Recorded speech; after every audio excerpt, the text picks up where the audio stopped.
मैंने ये भी सुना कि नकार तो आपको एकता कपूर ने भी दिया था।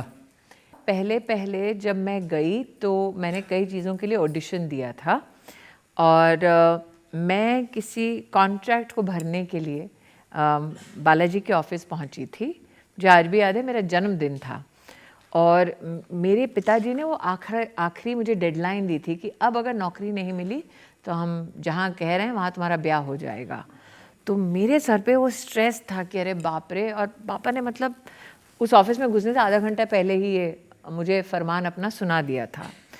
तो मैं जब गई, मैंने कहा भाई साहब जल्दी कॉन्ट्रैक्ट लाइए। किसी हीरोइन की तीसरी बहन का रोल था। मैंने कहा कुछ भी हो, नौकरी है ना, लाओ। तो एकता कपूर अपने ऑफिस में बैठी थी, उनके साथ जनार्दन नाम के कोई पंडित जी बैठे थे। तो उन्होंने दूर से देख के पंडित जी ने कहा ये लड़की जो भी है इसको तुरंत पकड़ो। उसने कहा क्यों?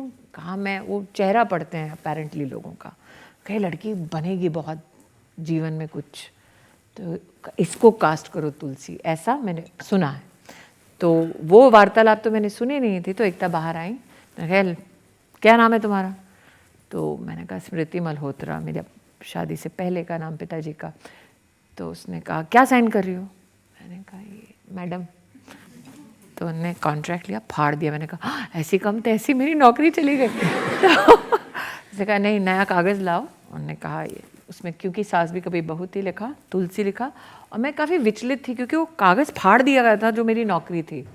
तो उसने देखा मेरा रुआंसू सा चेहरा हो गया। उसने कहा क्या प्रॉब्लम है? मैंने कहा मैडम बर्थडे था, एक उम्मीद बची थी। उसने कहा इसके लिए, लड़की के लिए केक लाओ। मैंने कहा हो क्या रहा है? कहे तुम तुलसी हो। मैंने कहा हैं? तो उन्होंने कहा तुम्हें पता है मैं इतिहास रचने वाली हूँ। मैंने कहा इतिहास नहीं, ये बताओ सैलरी में कितना पैसा देने वाली हो।